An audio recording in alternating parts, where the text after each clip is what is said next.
how I massage them, and then the tire is gonna rub here. Pull the liner forward.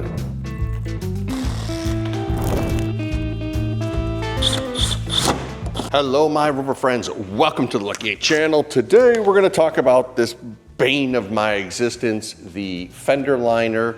When you change your bumper or when you try to move the coolers, you gotta fight with these liners so the tires don't rub. In this video, I'm gonna show you step by step how I massage them to work with our Proud Rhino bumper. But if you got a different bumper, shame on you. But if you do, this will probably help walk you through on how to do it on yours. Cue the intro.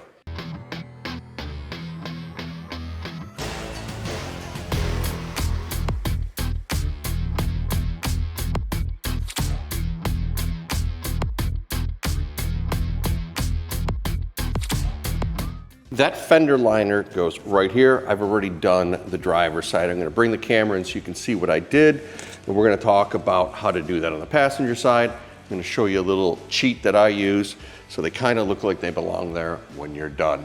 All right, let's take a quick look and then we'll move to the other side. The liner itself is just molded plastic and held in 3 spots. 1, 2, and down here, 3.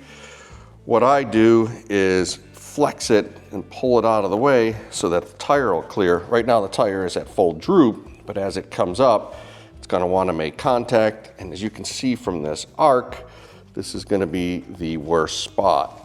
So how did we end up getting this to fit on 35-inch tires? Let's go to the other side and have a look. Here's the liner. We're going to just clip it into the 2 top sections so you can see how I do the bottom portion of it. If we leave it in, obviously we got issues, and then the tire is gonna rub here.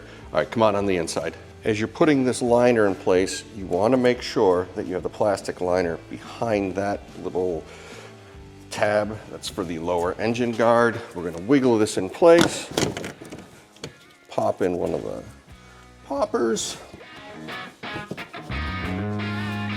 It's this one. Whoop.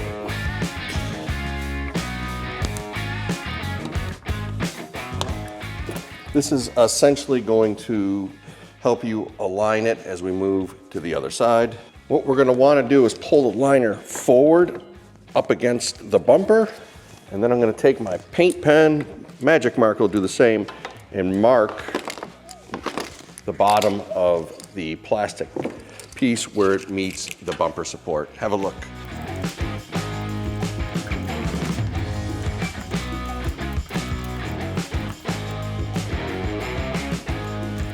Now I'm gonna pull the liner back out, take my little Sawzall paintbrush, chop that out of the way, then we can move to the next step and the little trick that I gotta show you in here to make life so much easier.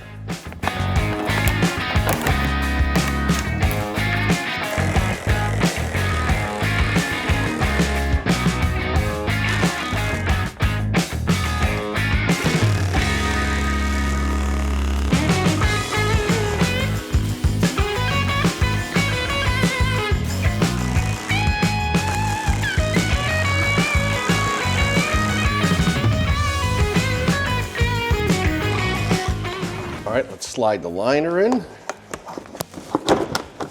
Make sure you're behind that little plastic tab right here. We're gonna get it in place, put the pins back in.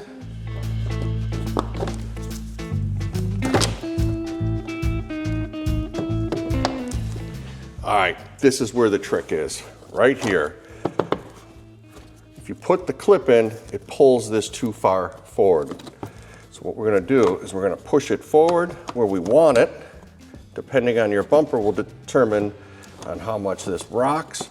But for me, generally it's right about there. We're gonna drill a hole, then put it all back in, and that'll help force this plastic piece forward. Instead, if you put it here, you're constantly going to be fighting. So let's just let that do the work for us.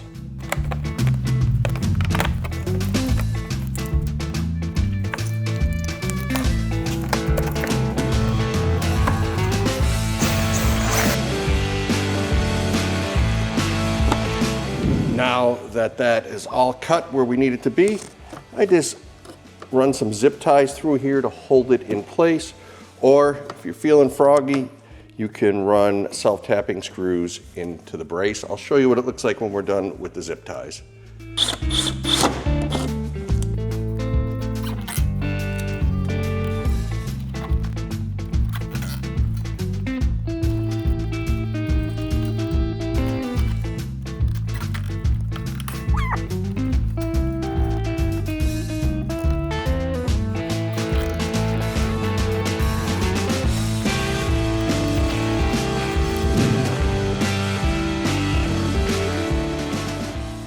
Now that you have the liner in place, there's only one thing left to do. Be sure to follow for more rover content.